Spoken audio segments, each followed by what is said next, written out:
Fala pessoal, como vocês estão? Vinícius do canal Footstats aqui para mais um vídeo dos jogos desta segunda-feira, dia 8 de junho de 2025.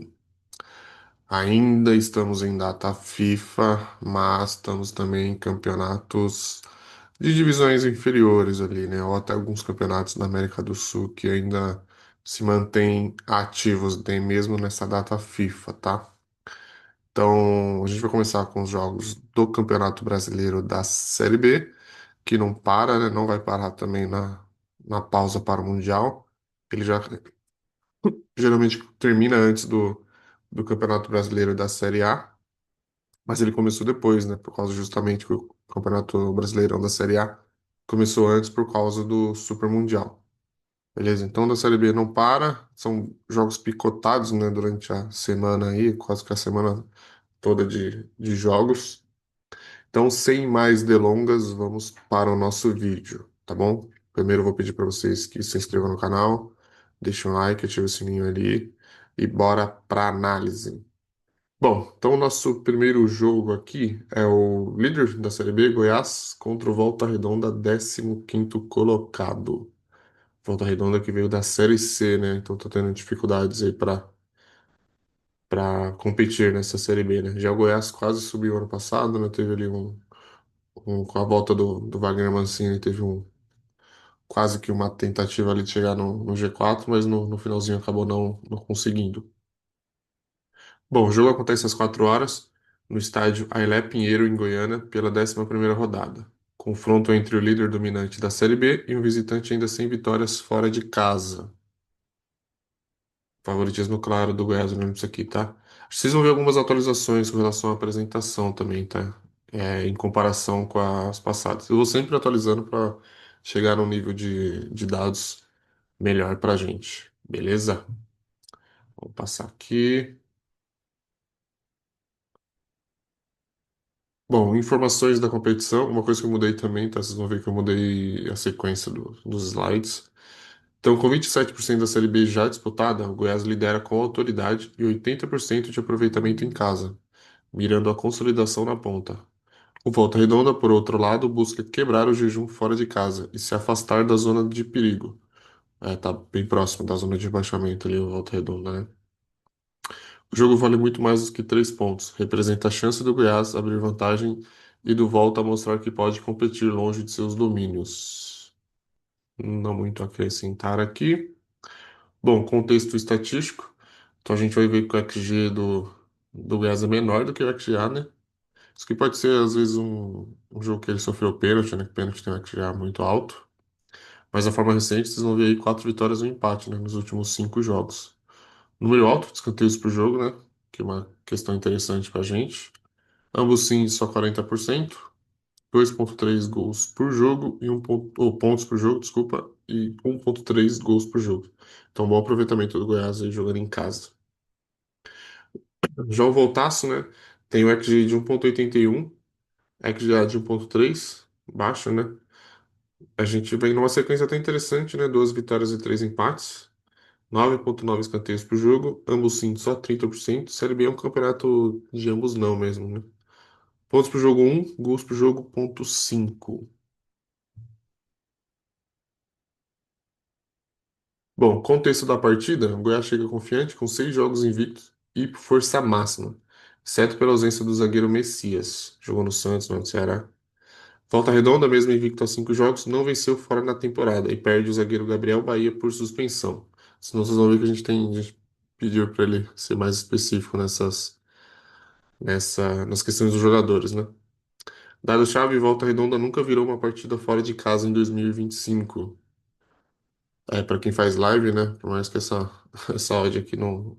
É só o interesse, né? O pessoal vai estar bem baixo. Se o Gás fizer um gol primeiro, o odd do o Lei contra Lei e Volta Redonda vai estar muito baixo. Bom, padrão estratégico, né? O que a gente espera de padrão do jogo? A tendência de domínio claro do Goiás no primeiro tempo, tentando abrir vantagem contra uma defesa bem postada. A partir do segundo tempo, o ritmo deve cair com controle territorial e menor agressividade. O Volta Redonda, apesar da boa organização, não costuma apresentar força de reação fora de casa. É a mesma ideia do último, do contexto, né? Aqui o quadro comparativo, né? Então, escanteios, o mais escanteios Goiás tal, pode ser que esteja uma odd interessante, né? Principalmente se ela tiver desregulada. Bom, Goiás tende a estabelecer a vantagem ainda no primeiro tempo, aproveitando o apoio do torcedor e a incapacidade do Volta Redonda de reagir cedo. O time da casa costuma construir o placar até os 30 minutos, forçando escanteios e empurrando o adversário para o próprio campo. Se marcar cedo, deve controlar o ritmo com posse e travar a partida no meio-campo. Isso é bem interessante aqui por causa dos minutos, né? A gente às vezes fazia um escanteio, né? Nos primeiros minutos, ou até mesmo o gol, né? Nos minutos, para quem faz live aí, bem interessante. Bom, e o que os números escondem aqui, né? Apesar do alto XG do Volta Redonda, fora 1,45, o time só marcou 0,4 gols por jogo como visitante. A explicação está na ineficiência ofensiva, nas finalizações e no volume gerado apenas com posse estéreo. Essa discrepância indica que o perigo gerado não se converte em gol, um alerta tático ignorado por muitos apostadores. O ambos não aqui tem muito valor, né, pessoal? A gente não vai confiar no. Não estamos confiando, na verdade, no poder ofensivo do Volta Redonda ainda. Com razão, né? O time 15º, a gente viu aí 0,4 gols por jogo como visitante. Bom, passando para o próximo jogo, mas ainda na Série B, nós temos o Atlético Paranaense, confronto de Atléticos, né? Contra o Atlético Goianiense. O Atlético Paranaense em 11º, já o Goianiense em 14º. Jogo às 6 horas, na Arena da Baixada, também pela 11ª rodada. Confronto direto entre postulantes ao acesso em busca de se firmar no padrão do G4. Dois times que vieram da Série A, né? Jogaram a Série A no passado.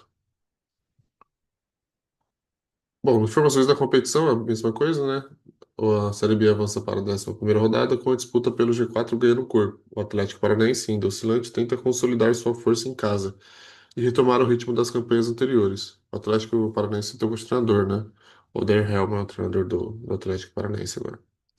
Já o Atlético Goianiense busca a primeira vitória fora de casa e precisa pontuar para não se afastar do bloco intermediário. A partida é crucial para medir consistência dos postulantes ao acesso. É literalmente isso, né? A partida é bem crucial para os dois, assim. Vamos ver o que a gente espera dos dois aí, né? Bom, contexto estatístico, né? Então a gente tem a XG do Atlético Paranaense em 1,47, XG a 1,26. Forma recente, duas derrotas, dois empates, uma vitória, né? Empatou o último jogo com o Operário, né? Fora de casa. 8,8 escanteios por jogo, mas ambos sim alto, né? 80%. 1,4 pontos por jogo e gols por jogo 2,9. Deu pra entender, né? Gols em ambos sim tá meio claro. Já o Atlético Goianiense tem XG de 1,72, XG de 1,51. Vem de duas derrotas consecutivas, quatro jogos sem vencer, né? Escanteios por jogo 11,1, ambos sim 70%. Pontos por jogo 1,10 e gols por jogo 2,3. Bom, contexto da partida, né? O Atlético busca consolidar sua recuperação após empates e derrotas que o afastaram do G4. Eu diria que o Atlético é o grande favorito, né, para subir no time meio bagunçado lá no questão política, né, também tá atrapalhando bastante. Teve a rescisão com o Thiago Heleno, se não me engano, semana passada, né? Bom, já o Atlético Goianiense vem impressionado após 5 jogos sem vencer, sendo 4 fora de casa. Bom, dado-chave, o Atlético Goianiense não venceu nenhuma partida como visitante na Série B em 2025. É interessante esse dado, hein? Padrão estratégico. A partida tende a ter domínio do Atlético Paranaense desde o início, impulsionado pela força como mandante e pela fragilidade do adversário fora de casa. Aqui tem um dado interessante, que é o Odair Helman é um treinador muito, desculpa pessoal, muito ofensivo, né? Então aquela ideia de ambos sim, não sei se confirma nesse jogo, viu? Toma cuidado. A defesa do Goianiense deve ceder campo apostando em contra-ataques. A dificuldade ofensiva do visitante e o volume territorial do mandante projetam um jogo de controle tático do Atlético Paranaense, com tendência de decisão ainda no tempo normal. Ou seja, está considerando que o Atlético Paranaense decide o jogo rápido. Bom, o XG aqui, né, na verdade, é o quadro comparativo, né, vantagem em escanteios para o Atlético Goianiense. Se não fosse pela mudança do treinador aí, eu falaria que mais escanteio o Atlético Goianiense tem um valorzinho, né? Bom, a tendência, né, que o nosso método encara como tendência, o Atlético Paranaense deve assumir a posse e o território desde o apito inicial, utilizando laterais em profundidade e boa distribuição no meio. A expectativa é de pressão nos 30 minutos iniciais, com uso de escanteios e bolas alçadas como arma. O Atlético Goianiense tende a retrair as linhas e ceder o campo, criando um jogo de controle e desgaste mental favorável ao mandante. Bom, e aqui um interessante pra gente, né? Que é o que os números escondem. O Atlético Goianiense tem o segundo pior pontos por jogo fora de casa da Série B. Ou seja, para quem que a pessoa fala, mas o Atlético Paranaense pode buscar um empatezinho, tá aí. Talvez não, hein? O favoritismo dá uma aumentada aqui pro Paranaense. Mas já era um dos piores XGs fora, 1,54. O dado revela uma equipe que cria chances, mas finaliza mal. Ou seja, tomar cuidado. Isso somado à troca de treinador, talvez a gente possa passar por cima desse dado, né? Ou seja, há um descompasso entre construção e conclusão. Esse desnível pode ser explorado com marcação alta e forçando o erro técnico dos atacantes do Goianiense. Bom, e partindo para o terceiro jogo da Série B nessa segunda-feira, né? Nós temos. Segunda-feira não, né? Domingo, show. É domingo ou segundo? Não lembro agora. Dia 8, hoje é dia 7, é domingo. No estádio do Mangueirão, 11ª rodada, confronto direto entre equipes de meio de tabela com destaque para o domínio defensivo do Remo jogando em casa. Falei segunda porque eu estava fazendo a agenda dos jogos de segunda. Só tava com segunda na cabeça. Só voltar aqui pra gente ver a colocação do Remo, sexto lugar, né? Enquanto o Paysandu é o último colocado, perdeu ontem novamente, né? O Remo tá em sexto lugar aí brigando lá em cima. Bom, informações da competição. Mesma coisa, equipes intermediárias. O Remo ocupa o sexto lugar com 17 pontos e busca consolidar sua campanha no G4, mantendo a invencibilidade em casa. O Operário, décimo com 14 pontos, tenta quebrar o jejum de vitórias fora de casa e encostar nos líderes. Esse duelo é um marco para definir quem segue com força na briga pelo acesso. É a mesma coisa do primeiro jogo lá, né? Só que com uma ideia interessante, na verdade, do último jogo aí, né? Dos Atléticos. Uma ideia interessante do Operário, né? Subiu, vem se mantendo com uma certa, não vou falar tranquilidade aqui, mas vem se mantendo na Série B, né? Não consegue arriscar muito para subir para a Série A, mas na Série B o time vem se mantendo, né? E tem o Campeonato Paranaense, por mais que tenha os dois times os dois grandes aí, tanto o Atlético quanto o Coritiba na Série B, né? Mais o Operário agora. Tem o Maringá que fez boa campanha na Copa do Brasil, né? E tentando aí subir para a Série B também, né? É um campeonato que acho que vem se achatando ali no nível técnico, né? Bom, contexto estatístico, né? Então a gente tem o Remo com XG de 1,4, XG de 1,97. A gente tem que a mesma ideia lá, às vezes o time sofreu com pênalti. É estranho esse número para o time que tá em sexto colocado, né? A gente tem jogos sem vencer, né? São dois empates, uma derrota e duas vitórias nos últimos cinco jogos. Escanteios pro jogo baixo, né? 4,6. Ambos sim baixo também, 20%. Pontos pro jogo 1,7. Gols pro jogo 1,2. Já o Operário vem com XG de 1,57. XGA 1,32. Forma recente tem três vitórias, uma derrota e um empate nos últimos cinco jogos. Empate contra o Atlético na última rodada. Escanteios pro jogo 5,8. Ambos sim 40%. Pontos pro jogo 1,4. Gols pro jogo 1.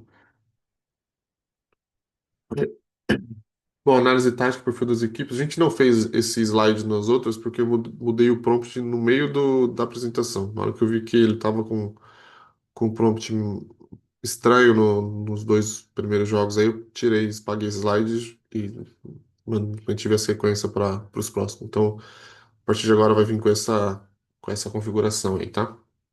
Bom, Remo ponto forte. Defesa sólida em casa, com 80% de clean sheets e apenas 0,2 gols sofridos por jogo. Você vê que eu já pedi para ele ser muito mais, menos genérico e muito mais estatístico, né?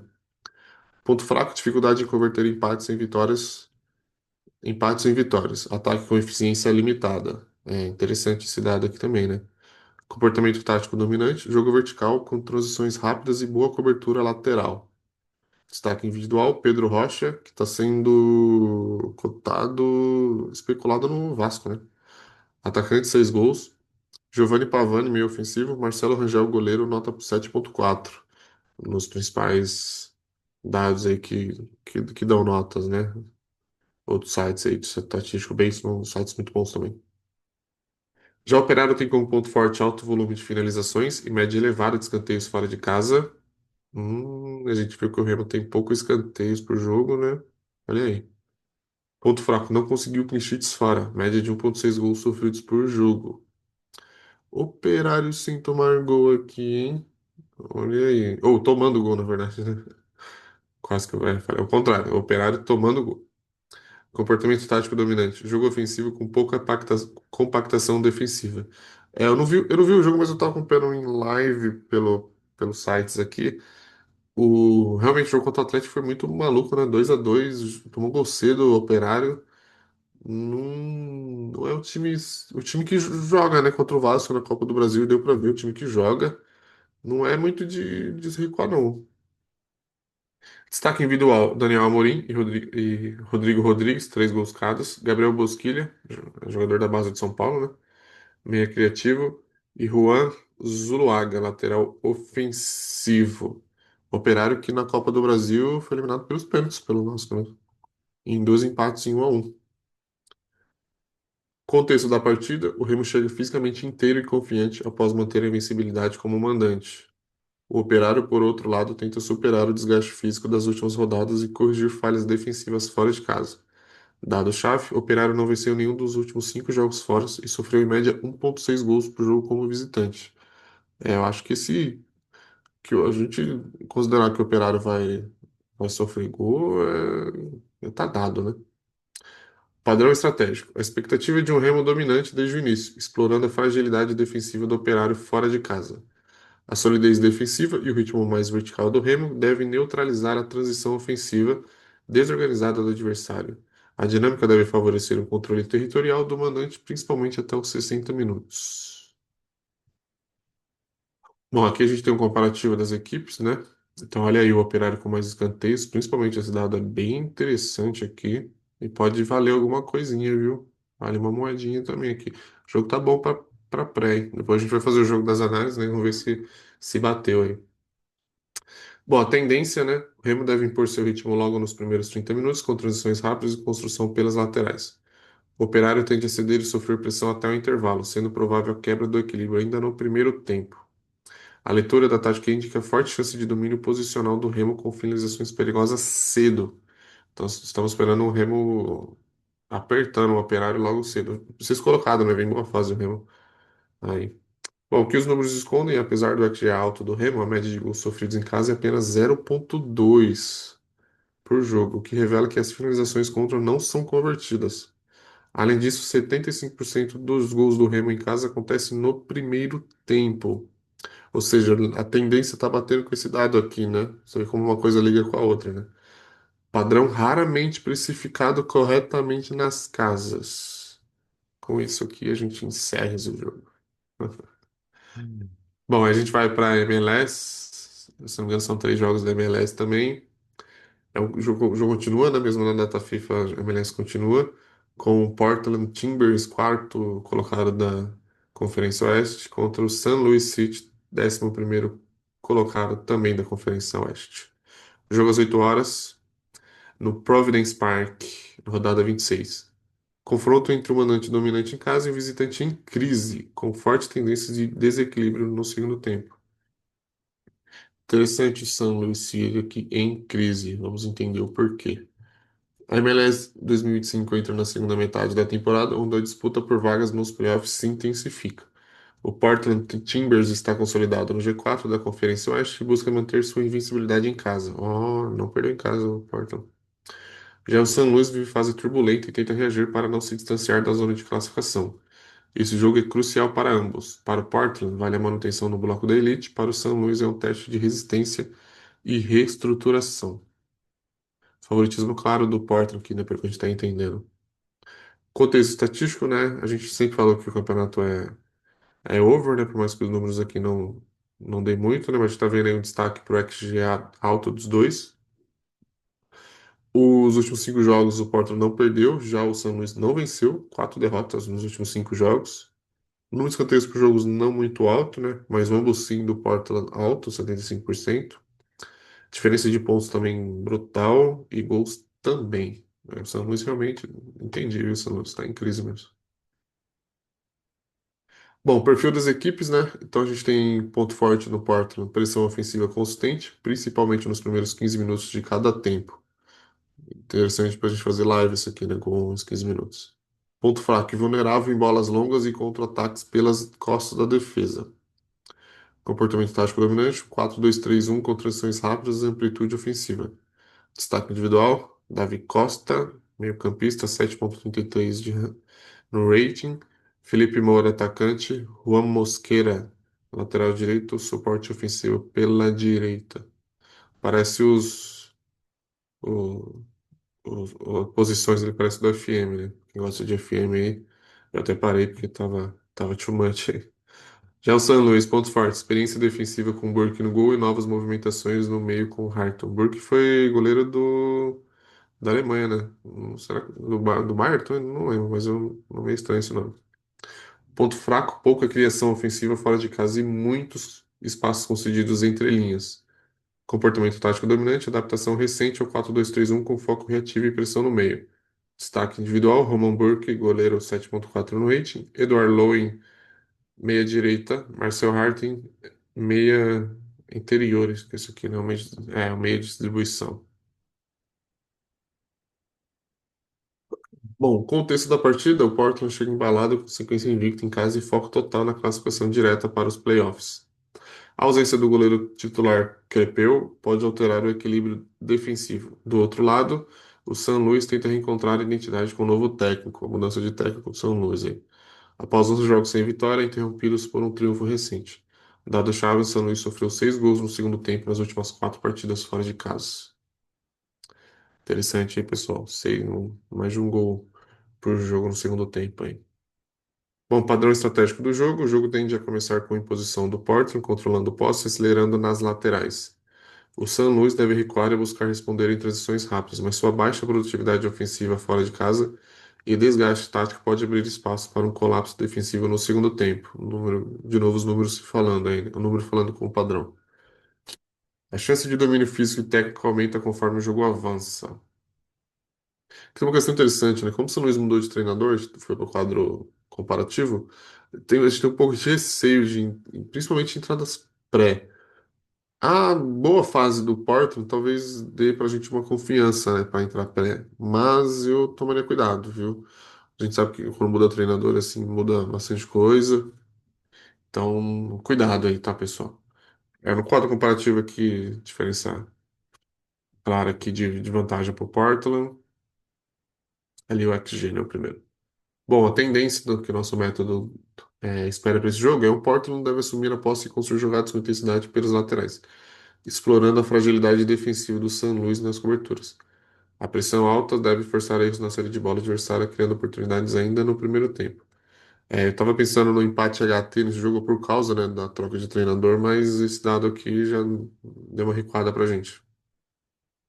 Já o San Luis, com um bloco mais baixo e dificuldade de recomposição, tende a reagir apenas em momentos de transição, sem sustentar pressão contínua, a projeção de domínio crescente do Portland ao longo da partida, especialmente após o intervalo. Por isso que eu pensei nesse empate HT, né, mas tá arriscado. Bom, o que os números escondem, apesar da clara dominância estatística do Portland, o histórico direto mostra que o São Luís nunca perdeu em Portland. Voltou a ter valor o empate HT. Com 2 visitas e nenhum revés. Mas é poucos jogos, né? Esse dado fora do radar pode influenciar o emocional e a abordagem do time visitante. Eu acredito que não. Mesmo em uma fase. Além disso, a ausência do goleiro titular do Portland, isso pode ser uma questão, hein? Pode gerar brechas inesperadas para um adversário que, apesar da fragilidade ofensiva, chega embalado por vitória recente. São Luís deve ter, a gente viu, deve ter vencido na Copa, alguma outra coisa, né? Bom, agora a gente vai pro segundo jogo da MLS, o Vancouver Whitecaps, que vem de humilhação na final da CONCACAF Champions, né? Perdeu por 5-0 contra o Seattle Sounders, que já foi um time bem dominante na MLS, hoje está em 12º ali, né? Jogo às 10 horas no BC Place. 26ª rodada, clássico da Cascadia Cup em clima tenso, com os dois times desfalcados, objetivos distintos em campos. Dois times, são bons times, né? Então deve ter jogadores para as seleções. Informação da competição: Vancouver briga na parte de cima e tenta se manter no G4 mesmo com ausências. O Seattle de olho no Mundial de Clubes. Sabia. Poupa titulares e busca pontuar fora para não se afastar do pelotão intermediário. O jogo representa um ponto crítico para ambos na reta final do turno. O Seattle não precisa poupar, né? O Mundial de Clubes nos Estados Unidos, né? Pô, convenhamos. Contexto estatístico, né? Diferença de XG aí, XGA, forma recente interessante dos dois, né? O Whitecaps não tem derrota nos últimos 5 jogos, já o Seattle só uma derrota. Número alto de escanteios, né? Olha isso, bem alto no escanteios. Ambos sim, mais ou menos ali. Pontos pro jogo melhor do Whitecaps. O Whitecaps é favorito aqui, né? Já que o Sounders vem com essa ideia de poupar aí, não sei pra quê, né? Mas o contexto estatístico mostra o favoritismo do Whitecaps, mesmo vindo de derrota humilhante. Bom, análise tática, né? O ponto forte do Whitecaps tem como volume ofensivo em casa, com média de 17 remates e 2 gols por jogo. Finaliza bastante, hein? O pessoal trabalha com o número mágico de 14 finalizações por jogo, né? O Abel Ferreira fala isso, né? Ponto fraco, alta dependência de 3 jogadores. Gold, White e Cubas, todos ausentes. Provavelmente nas seleções, né? Cuba, se eu não me engano, é um time aqui da América do Sul. Comportamento tático dominante, pressiona desde o início com 4-3-3 e alas ofensivas. Destaque: Pedro Vitt, meio-campo criativo, Emmanuel Sabi, ponta direita, e Daniel Rios, segundo atacante reserva com faro de gol. Já o Seattle Sounders vem como ponto forte experiência e profundidade tática, mesmo em rotação. É um time que sempre está lá em cima. Ponto fraco, eficiência ofensiva muito baixa fora, só 0,78 gols por jogo. Comportamento tático dominante, posse defensiva e transições rápidas com foco em segurar o primeiro tempo. Ai, o empate HT aqui, hein, pessoal. Destaque: Albert Rusnak, meio-campista, 7 gols. Daniel Muzovics, segundo atacante. Muzovski, né? E Stefan Frey, goleiro. Goleiro que jogou na Itália há bastante tempo, né? Bom, contexto da partida: o Vancouver entra em campo sem 9 jogadores. Nossa senhora, esse empate HT chamou mais atenção ainda, incluindo o capitão Gold e seu artilheiro Brian White. Do outro lado, o Seattle preserva sua equipe principal para o Mundial de Clubes, que começa na semana. Não faz nenhum sentido isso, mas beleza. Dado-chave: Seattle venceu apenas 2 dos 9 jogos fora. Vancouver tem 63% de vitória em casa. Não me diz muito esse dado aqui, não. Padrão estratégico: a tendência de um jogo com imposição inicial do Vancouver, que costuma resolver no primeiro tempo. Caramba, só porque a gente estava falando de empate HT. Mesmo desfalcado, o time ainda pode dominar a posse. Seattle deve esperar atrás, segurando a pressão e tentando crescer no segundo tempo, especialmente sair atrás. Pessoal, por conta dos desfalques, de tudo, a gente não sabe que time o Sounders vai colocar. Joguinho pra live, viu? Não dá pra fazer pré no jogo aqui, não. Quadro comparativo, né? A gente tem aí uma vantagem pro Whitecaps. A tendência. Desculpa, pessoal. Tendência: o Vancouver deve manter sua linha alta mesmo com ausências. A projeção tática indica lateralização e cruzamentos rápidos, aproveitando a velocidade de Sabi e os espaços que o Seattle costuma ceder pelos lados. Seattle deve neutralizar o meio-campo e reagir com transições diretas, apostando em Musovski como pivô e em Hutrock vindo de trás. O que os números escondem, né? Talvez aqui a gente tenha alguma questão interessante, vamos ver.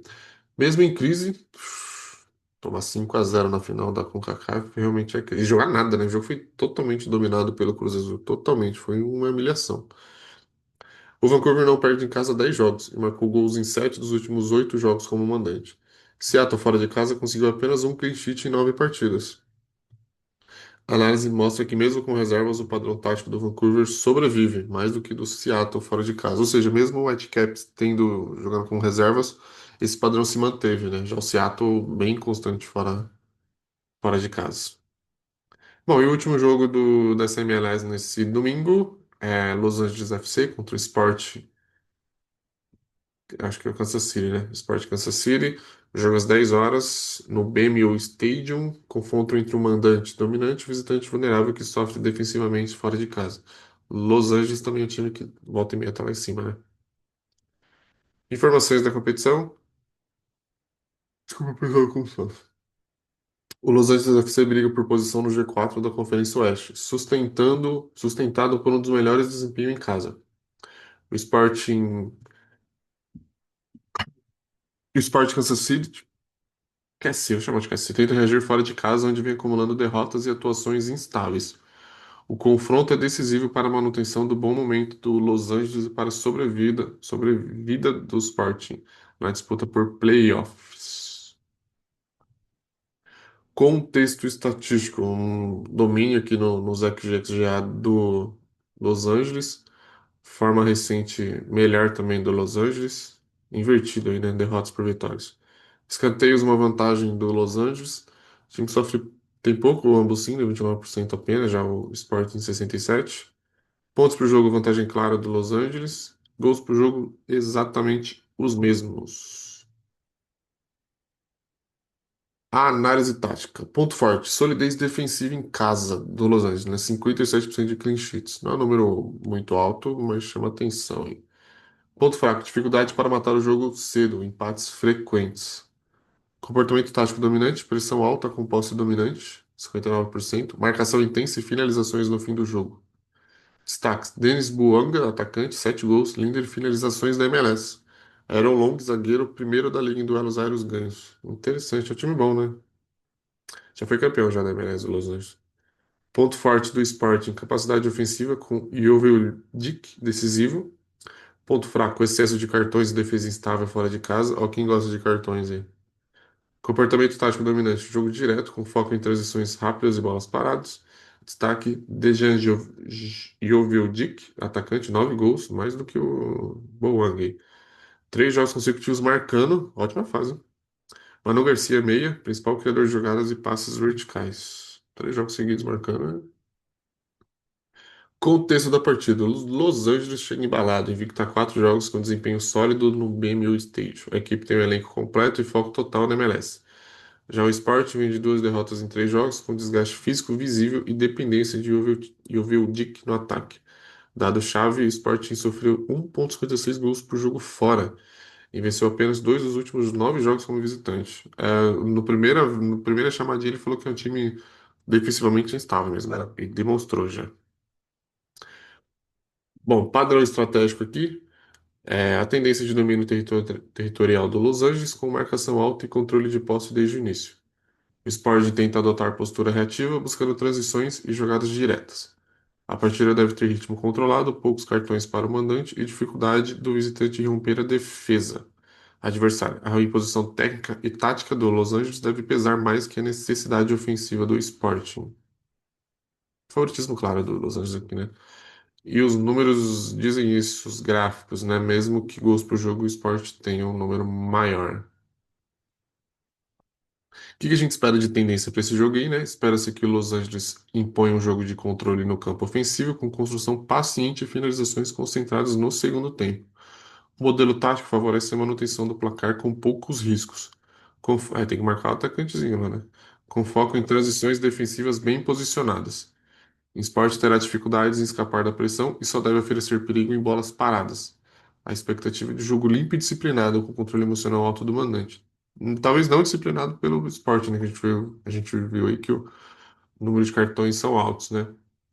Vamos agora para ver o que os números escondem, né? Apesar do favoritismo do Los Angeles, a maior discrepância estatística da partida está nos cartões recebidos. Olha aí. O Los Angeles é o time mais disciplinado da liga em casa, 1 cartão por jogo, enquanto o Sport é o quinto mais punido como visitante, 2,44 cartões por jogo.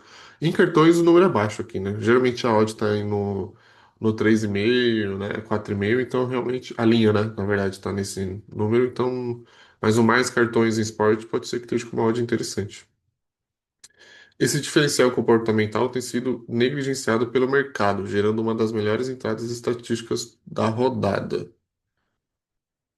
Pessoal, é por isso que esse slide é o último. Bom, indo para o nosso último campeonato analisado para esse domingo, nós temos o Atlético Nacional contra os Independente Santa Fé, Atlético Nacional que vai pegar o São Paulo, meu São Paulo na Libertadores. O jogo lá vai ser difícil. Às 8h15 no estádio Atanásio Girardot.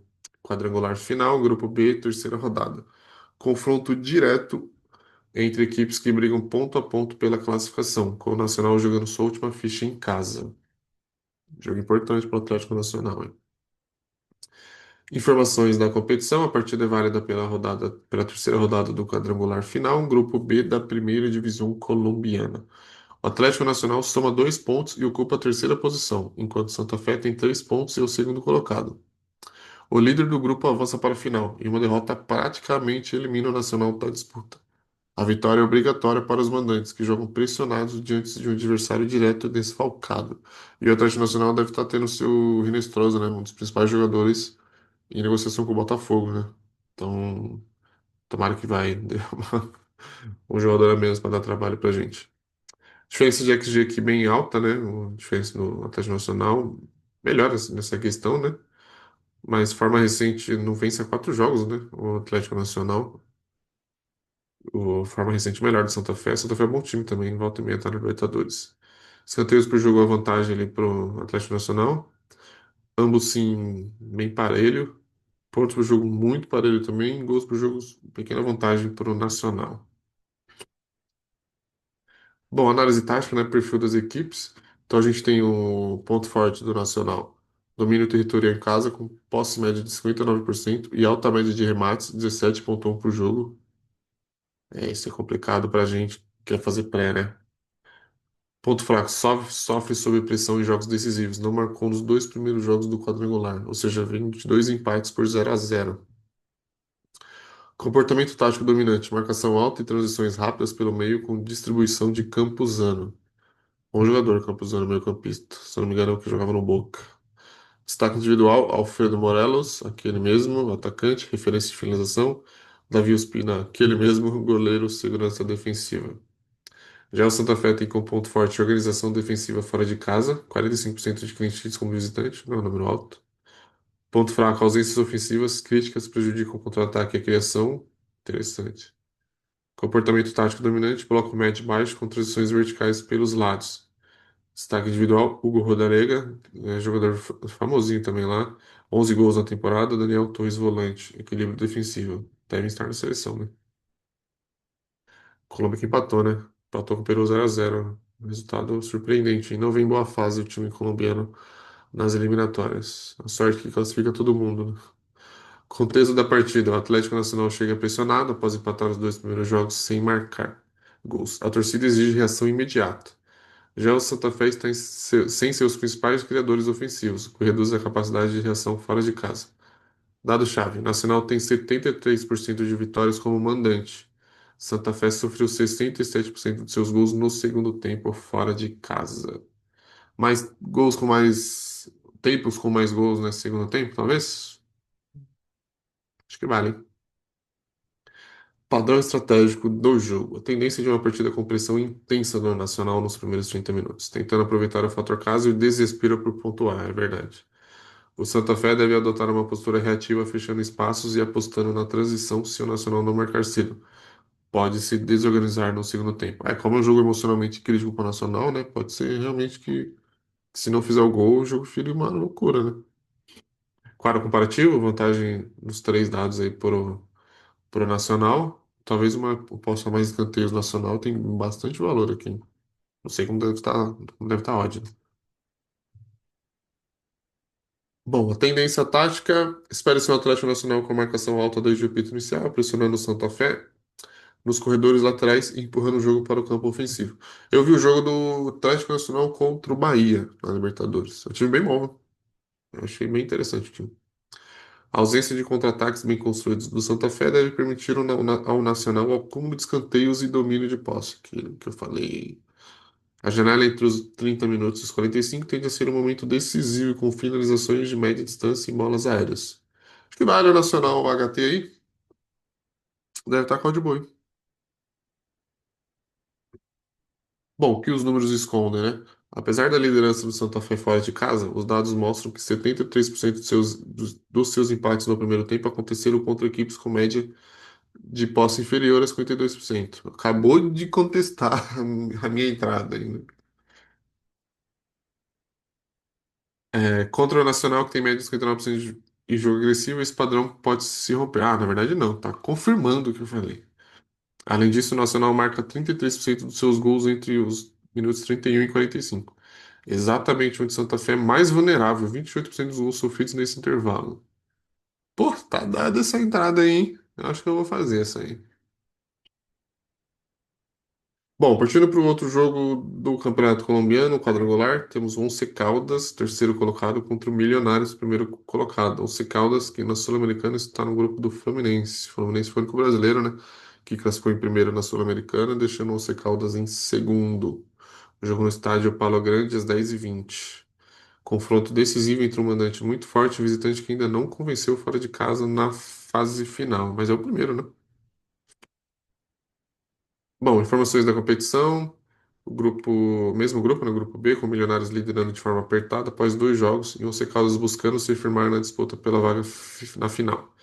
A equipe de Manizales precisa vencer para seguir viva, enquanto o Milionários quer somar pontos fora de casa para manter a vantagem. O jogo no Palo Grande é fundamental para a definição do grupo. Contexto estatístico, né? Vantagem para o Once Caldas, né? Tem uma derrota, campanha bem parecida, na verdade, né?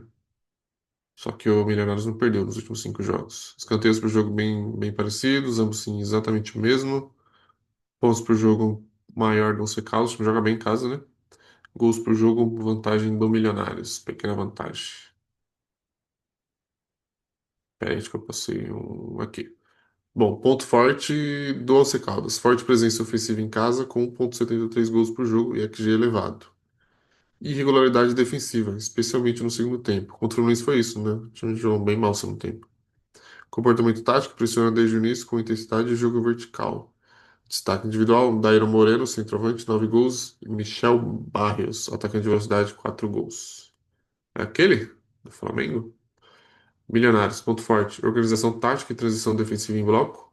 Ponto fraco, sofre quase o dobro de gols fora, 1,18 comparado aos jogos em casa. Nossa, bem mal em casa, fora de casa. Comportamento tático dominante, busca controlar o jogo com posse, 52%, mas perde agressividade fora. Destaque individual, Leonardo Castro, atacante, 6 gols, e Álvaro Monteiro, goleiro, 13 clean sheets. Caraca. Agora sim, contexto da partida, o Once Caldas chega embalado por boas atuações no Paulo Grande e precisa da vitória para manter chance de classificação. O Milionários vem de uma sequência positiva, mas ainda com dificuldades como visitante.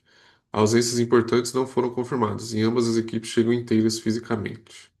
Dado-chave, Milionários não vence em Manizales desde 2021 e sofre em média 1,18 gols por jogo fora de casa. Dado interessante esse.